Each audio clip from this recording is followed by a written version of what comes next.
में जहाँ-जहाँ ये व्लॉग देखा जा रहा है उन सबको अस्सलाम वालेकुम। कैसे हैं आप सब? हम सब ठीक हैं, खैरियत से हैं अल्हम्दुलिल्लाह। An apple a day keeps the doctor away. रोज़ाना एक सेब डॉक्टर को दूर रखता है। हकीकत बात है ये बिल्कुल। और सेब जो है वो इतना फ़ायदेमंद है। सारे ही फ्रूट्स, सारे ही वेजिटेबल्स जो अल्लाह ताला ने हम लोगों को अता किए हैं, उन सब में ही जो है वो फ़ायदे हैं हमारे लिए। और सेब जो है उनमें से एक है। सेब को चबा के खा लेना या फिर सेब का जूस पी लेना, दोनों ही सूरतों में जो है वो फ़ायदेमंद है। अहमद को आज से 6 साल पहले की बात है, डेंगू हो गया था। तो जब अहमद के प्लेटलेट्स बहुत तेज़ी से गिर रहे थे और जैसे कि ह्यूमन बॉडी में 1,50,000 टू 4,50,000 तक होते हैं प्लेटलेट्स, लेकिन इनके जो है वो 70,000 हो गए थे। उसके बाद और मज़ीद गिर गए थे। तो जो है और उस वक्त क्या था कि बकरीद थी, बकरीद आने वाली थी और अहमद एडमिट हो गए थे। उनको बहुत ही हाई फ़ीवर वगैरह था और उसमें कोई मेडिकेशंस वगैरह तो दी नहीं जाती। तो अहमद एडमिट थे हॉस्पिटल और 1 वीक एडमिट रहे और उसमें जो है ना हम उनको सिर्फ़ और सिर्फ एप्पल जूस ही पिलाते थे, उसमें लेमन स्क्वीज़ करके पिलाते थे। तो उससे इतना अच्छा रिज़ल्ट आया था माशाल्लाह माशाल्लाह से कि अहमद जो है वो चलने फिरने के काबिल हो गए थे। और फिर जब दोबारा टेस्ट हुआ था तो प्लेटलेट्स जो हैं वो बढ़ना शुरू हो गए थे। तो इतना फ़ायदेमंद है सेब। तो तब से जो है वैसे भी हमारे घर आता था, हम लोग पिया करते थे, लेकिन उसके बाद से जो है ना बहुत ही पक्का अक़ीदा हो गया था कि जो है ना नहीं, सेब का जूस जो है वो पीना ज़रूरी है। अच्छा, जूस बना लिया था हमने। उसके बाद जो है वो बहुत दिन हो गए थे कि हम लोगों ने बेसन की कढ़ी नहीं पकाई थी। तो अब मैंने सोचा था कि अब मैं जब भी बेसन की कढ़ी बनाऊंगी तो फिर जो है वो आप लोगों के साथ शेयर करूंगी। अच्छा, हमारे पास जो बेसन की कढ़ी बनती है ना, तो उसके अंदर दालों के भजिए डलते हैं, दाल वाले भजिए डलते हैं, बेसन के भजिए नहीं डलते। वो भी डलते हैं, ऐसा नहीं है कि बिल्कुल नहीं डलते, लेकिन शौक़ से यही खाए जाते हैं। कि जब मेरी शादी हुई थी और मैं शादी हो के यहाँ आई थी और यहाँ पे कढ़ी बनने लगी तो अम्मी ने फिर मुझे सिखाया था, यानी अहमद की वालदा ने मुझे सिखाया था कि जो है वो अहमद को जो है वो दाल, चने की दाल और मूंग की दाल वाले भजिए जो हैं वो बहुत पसंद हैं, बेसन से ज़्यादा। अहमद जो है वो ये खाते हैं। और हमारे पास बेसन की कढ़ी जब बनती है तो उसमें भी यही वाले पकोड़े डलते हैं। तो उन्होंने मुझे हिसाब ये बताया था कि जो भी जिस भी चीज़ से तुम नाप कर लो तो उसमें 2:1 का रेशो रखना। यानी कि अगर 2 टेबल स्पून तुम चने की दाल ले रही हो तो 1 टेबल स्पून तुम उसमें मूंग की दाल डाल देना। तो इस तरह से मिला के जो है ना वो मिक्सचर बनाना इसका। तो बस फिर मैंने ऐसे ही करना शुरू कर दिया था। जब भी हमारे पास दाल के भजिए बनते तो यही 2 दालों के बनते हैं और इन 2 दालों को मैं इसी तरह 2:1 का रेशो रखती हूँ। अभी भी जो मैंने लिए वो 2 ग्लास चने की दाल ली और 1 ग्लास जो है वो मैंने मूंग की दाल ली। अब्दुल समद जो है वो बहुत ही फारिग थे, तो मैंने बोला चलो मैं जो हूँ वो कैमरा पकड़ के शूटिंग करती हूँ और तुम जो हो ना ज़रा ये निकालो और धो देना। तो वो कैमरे के सामने तो इतने संजीदा बने रहते हैं। अभी मैं यही दिखा रही थी कि इतनी शराफ़त है माशाल्लाह चेहरे पर कि तुमसे ज़्यादा जो है ना वो कोई मासूम हो ही ना। तो हंस रहा था। तो खैर उसको मैंने बोला कि 3 दफ़ा पानी से धो। और धोने के बाद जो है मैंने क्या किया, टाइम शॉर्ट था क्योंकि हमारे पास जो है वो 1:30 बजे दोपहर से गैस चली जाती है और फिर 5:30 बजे आती है। तो इस वक्त जो है ना वो 11:15 बजे का कोई टाइम था नाश्ते से फ़ारिग होके, क्योंकि आज संडे था तो थोड़ा लेट किया था हम लोगों ने नाश्ता। नाश्ते से फ़ारिग होते ही जो है ना मैं फ़ौरन से खाने के लिए की तैयारी में लग गई थी।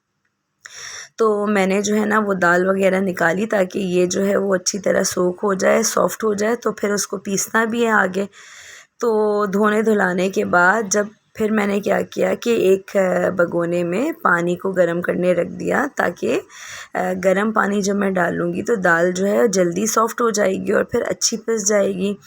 तो फिर मैंने ऐसे ही किया कि पानी लिया और पानी लेकर चूल्हे पे चढ़ा दिया ताकि वो जो है वो गर्म हो जाए और फिर मैं दाल में डाल दूँ। लेकिन अनफॉर्चुनेटली हमारे साथ क्या हुआ आज संडे वाले दिन 12 में 5 मिनट कम थे अभी और तभी गैस चली गई। और जो है ना बस ना पूछें आप कि फिर क्या हुआ। ये भगोने में मैंने पानी भर लिया था। उसके बाद जो है ना बच्चों को आज मैंने नाश्ते में जो है वो ऑमलेट और चाय पराठा उन लोगों ने खाया था, तो शुक्र किया मैंने कि आज जो है ना वो पराठे का नाश्ता हुआ था। फिर 5:30 बजे गैस आई। फिर बस बीच में यही हुआ कि अब तो बहुत ही देर हो गई। अम्मी को फ़ोन करके पूछा तो अम्मी ने बोला है हमारे पास गैस। तो मैंने बोला कि ठीक है, मैं सैफुल्लाह को लेने आऊँगी। हम लोग कायद आज़म के मज़ार गए थे, तो वापसी में सैफुल्लाह जो है वो अम्मी के पास ही रुक गए थे। तो मैंने बोला कि मैं सैफुल्लाह को लेने आती हूँ और 1-2 सालन पका के चले जाती हूँ। पता नहीं अहमद तो बोले कि न्यूज़ में आया है कि 48 आवर्स के लिए जो है वो गैस जाएगी, तो ऐसा तो नहीं है कि इतनी लंबी चली गई, फिर अब क्या होगा। यही सोचते सोचते जो है ना बस टाइम गुज़रा और फिर 5:30 बजे गैस आ गई। अच्छा, फिर क्या था कि मैंने जो है ना वो दही ली, 1-1 पाव वाले 3 पैकेट्स ले लिए थे, ठीक है। यानी 3 पाव दही थी, उसके अंदर मैंने 8 टेबल स्पून बेसन डाले। 1 कप में 8 टेबल स्पून ही आते हैं, यानी 1 पाव दही में 2 टेबल स्पून बेसन हमारे पास डाला जाता है। बेसन को जो है वो मैंने एक बड़े से कढ़ाई में जो है वो छन्नी में छान लिया, जिसमें दही डाला हुआ था उसमें छान लिया, क्योंकि इसके अंदर गुठलियाँ होती हैं बेसन में, जितना भी फ्रेश ले लो लेकिन लाजमी गुठलियाँ होती हैं। वैसे तो हम लोग जो है ना वो ब्लेंडर में बना लेते हैं, क्योंकि आपको दिखाना था अच्छी तरह से, तो फिर मैंने बड़े से बाउल में ही जो है वो लेकर और बेसन को छानते हुए दिखा दिया। तो बेसन को इस तरह से छान लेने के बाद फिर जो है अब इसके अंदर आगे जो है वो मसाले डलेंगे। बस पहले दही डाला, दही डालने के बाद जो है वो बेसन छान के डाल दिया इसके अंदर, और फिर डाला 1 टेबलस्पून भर के लाल मिर्ची का पाउडर और 1 ही टेबलस्पून भर के हल्दी पाउडर और 1.5 टेबलस्पून डाला था मैंने सॉल्ट, और फिर डाला था मैंने 2 टेबलस्पून धनिया पाउडर। धनिए को जो है वो भूनकर और जो है वो दरदरा सा पीस लिया था, और 1 टेबलस्पून मैंने डाला था सफ़ेद ज़ीरा। सफ़ेद ज़ीरे को भी इसी तरह भूनकर और फिर मैंने जो है वो उसको पीस लिया था, और 2 टेबलस्पून अदरक और लहसुन का पेस्ट। अब उसको जो है ना हैंड ब्लेंडर से अच्छी तरह से ब्लेंड कर लीजिए, नहीं तो आप ये सारी चीज़ें ब्लेंडर में डाल के ब्लेंड कर लीजिए, नहीं तो आपके पास अगर इलेक्ट्रिक बीटर है तो उससे बीट कर लीजिए। सबका एक ही काम है, बस ये बेसन को थोड़ा छानना होता है, तो इस वजह से जो है ना मैं डायरेक्ट ब्लेंडर में नहीं डालती, थोड़ा सा छान कर और फिर डाल लेती हूँ, ताकि आगे जो है वो गुठलियाँ ना बने। बस इसको जो है वो फिर अच्छी तरह से बीट कर लेना है।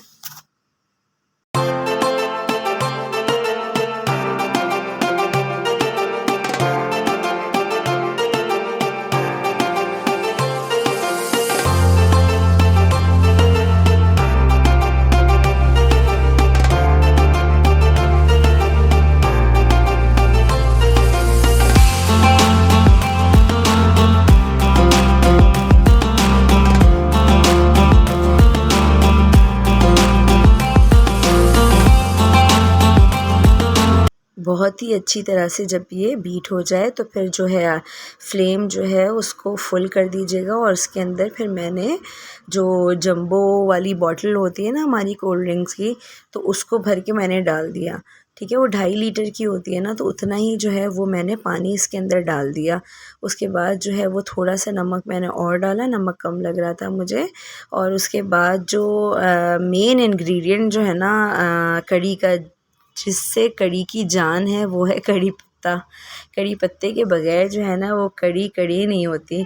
तो फ्रेश कढ़ी पत्ता लीजिएगा जिसमें से खुशबू आ रही हो, और उसको धोकर और उसको कढ़ी में इस तरह से डाल दीजिएगा, और बस फिर क्या तेज़ आंच पर उसको पकने के लिए छोड़ दीजिएगा।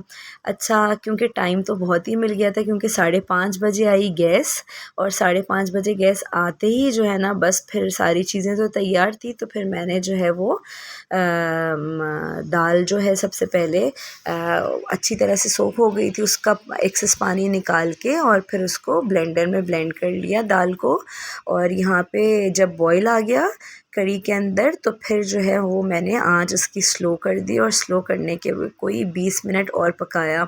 अच्छा, हमारे पास जो है ना वो कढ़ी को ज़्यादा पकाया नहीं जाता, ये दाल जो है वो ब्लेंड करके मैंने इसके अंदर निकाल ली। ठीक है, कुछ कुछ लोगों से मैं सुनती हूँ कि वो अगर रात में खानी होती है कढ़ी तो वो सुबह से पकती है और फिर वो पक पक के और जो है ना फिर वो रात में खाई जाती है और वो मज़ा उसका अलग ही होता है।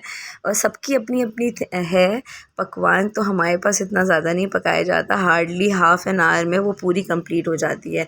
अच्छा, ये दोनों दालों को ब्लेंड कर लिया था, इसमें नमक डाला, लाल मिर्च डाली, हल्दी डाली और धनिया पाउडर डाला और ज़ीरा डाला। ठीक है, और फिर प्याज और हरा धनिया और पुदीना, अच्छा हरा मसाला डालना। ठीक है, चाहे आप बेसन के भजिए बनाइए या फिर आप दाल के पकोड़े बनाइए, लेकिन इसमें अच्छा हरा धनिया, हरा मसाला, प्याज डालें ना तो फिर मज़ा आता। तो बस थोड़े बड़े बड़े साइज़ के जो है ना वो मैंने पकोड़े तले कढ़ी में डालने के लिए, क्योंकि आपको पता है ना जिस दिन कढ़ी बनती है उस दिन तो भाई अलग ही पार्टी हो रही होती है। कढ़ी के लिए तो भजिए बचते नहीं हैं, पहले ही खाए जाते हैं, तो वो अलग से भी तल के देने थे इन लोगों को। वैसे ही इतना भूखे बैठे हुए थे बेचारे, नाश्ते के बाद कुछ और तो मिला नहीं था, वो तो मैंने शुक्र के सेब सारे काटे और काट के उनको जूस पिलाया कि थोड़ा आसरा बने। और बस फिर जो है वो हम तलते गए, थोड़ा सा स्लो जो है वो फ्लेम रखिएगा ताकि अंदर से जो है वो अच्छी तरह से दाल पक जाए, अंदर से कच्चा पना ना रहे। ठीक है, तो बस ये फ्राई हो रहे थे और बच्चे आके पूछे जा रहे थे कि अम्मा बस एक, बस दो, बस तीन, जैसे जैसे जिसको भूख लग गई थी उस हिसाब से जो है वो भजिए मांगते जा रहे थे। तो मैंने बोला कि जो है ना सिर्फ बाबा को मिलेंगे और तुम लोग कढ़ी के अंदर खाना। तो सबके मुंह बन गए थे कि जो है ना अच्छा ये बात है, बाबा को मिलेंगे खाली, फिर भी बैठ गए थे ये लोग खाने के लिए। और यहाँ पे जो है वो कढ़ी माशाल्लाह से पक के तैयार हो गई थी, स्लो आंच पे रखी हुई थी और पहला बैच जो है वो तैयार हो गया था पकोड़ों का। फिर उसको जो है वो मैंने निकाल के और ये जो मेरे पास मिट्टी का थाला है उसके अंदर मैं सर्व कर रही थी। तो मैंने पहले भजिए निकाल लिए इसके अंदर और निकालने के बाद फिर क्या किया कि ये दूसरा बैच डाला जो कि इन लोगों को देना था खाने के लिए। और मैंने ये छोटे छोटे फ्राई किए थे। अहमद बोलते हैं कि जो है ना वो मेरे लिए तुम साइज़ में छोटे फ्राई किया करो और चपटे रखा करो, गोल गोल मोटे मोटे नहीं रखा करो, तो वो अंदर से अच्छी तरह से पक जाते हैं ना, तो वो उनको अच्छा लगता है, थोड़ा क्रंची बना अच्छा लगता है कि अच्छा फ्राई किया करो और बीच में जो है ना वो कच्चापन ना आए। तो इस तरह से अहमद को पसंद है। और अहमद को जो है वो डिप करे हुए कढ़ी में भी पसंद नहीं है, वो बहुत मुश्किल से खा लेते हैं, बोलते हैं मेरे लिए अलग से रखा करो, कढ़ी जो है वो मैं वैसी खाऊंगा लेकिन फ्राई करे हुए अलग से वैसी खाया करूँगा, डिप करे हुए नहीं खाऊंगा। तो बस लेकिन पसंद बहुत है माशाल्लाह उनको, जो है ना ये रमज़ानों में भी जो है वो ये ज़्यादा बनते हैं हमारे पास पकोड़े दाल के। और बस ये अब तीसरा बैच डल रहा था इसके अंदर और फिर जो है वो मगरिब की अज़ान का वक्त होने वाला था। मतलब समझिए कि 5:30 बजे गैस आई और आने के बाद मैं 5:45 का टाइम हो रहा होगा, पहले चाय वगैरह बना के दी सबको शाम की और फिर ये फ़ौरन से शुरू हो गई। तो ये मगरिब की अज़ान से पहले जो है ये माशाल्लाह से मेरी कढ़ी नहीं बेसन की कढ़ी जो है वो तैयार थी। बस फिर भजियों में से ही तेल निकाला, फ्राई पैन में डाला और फिर जो है इसके अंदर अच्छा सा बघाड़ लगाया, लहसुन को चॉप कर लिया, सफ़ेद ज़ीरा लिया और गोल साबुत लाल मिर्चें और कड़ी पत्ता डाला। अच्छा, मेरे पास जो है ना वो नहीं थी राई, मेथी और कलौंजी, वरना ये भी लाजमी डलती है हमारे पास बघार में। जो अचार के मसाले होते हैं ना, मेथी दाना, राई और कलौंजी, तो वो भी डलती है, उससे भी बहुत मज़ा आता है बघार में। लेकिन अभी ये 4 चीज़ें अवेलेबल थी तो ये चारों का मैंने बघार लगा दिया और लगाने के बाद जो है वो कुछ इस तरह से थी शक्ल इसकी। इसके अंदर जो है वो लेकर पहले मैंने कढ़ी डाल दी और कढ़ी डालने के बाद जो है इन पूरी चीज़ों का जो है वो बघार लगा दिया।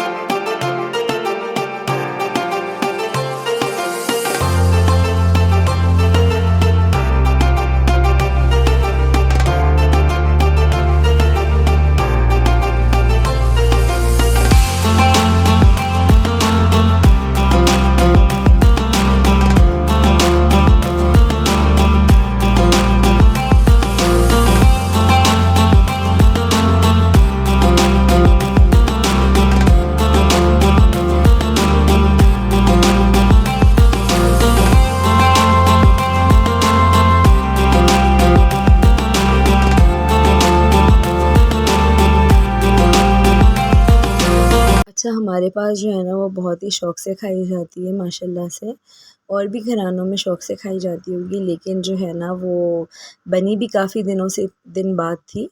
और रमज़ानों में जो है वो कम बनती है, अक्सर तो बनती नहीं है, क्योंकि रोज़ाना जो पकोड़े हम लोग खा रहे होते हैं तो फिर वो बेसन की कढ़ी बनाना जो है ना वो मुनासिब नहीं लगता, तो कभी गोश्त की कढ़ी बन जाती है। अच्छा, गरम गरम जो है वो चावल भी तैयार हो गए थे, तो बस ये अब्दुल समद, ये यूसुफ में से कोई थे खड़े हुए जिनको मैं निकाल के दे रही थी। तो मैंने बोला चलो आप लोगों को भी दिखा दूँ। और खिले खिले से चावल जो है वो अच्छे बन गए थे, तैयार हो गए थे। और मैंने बच्चों को बोला कि आप लोग जो है वो मगरिब की नमाज़ पढ़ो जल्दी से, और फिर जो है वो खाना खा लो, और फिर कल जो है वो मदरसा है, फिर जल्दी सो जाना। लेकिन मजाल है कि जो जल्दी सोए होंगे। लोग भी ज़रूर ट्राई कीजिएगा और कैसी बनी बताइएगा मुझे, और व्लॉग कैसा लगा ये भी बताइएगा। चैनल को सब्सक्राइब कीजिएगा, वीडियो को लाइक कीजिएगा। इंशाल्लाह ज़िंदगी रही तो फिर मिलेंगे। अल्लाह हाफ़िज़।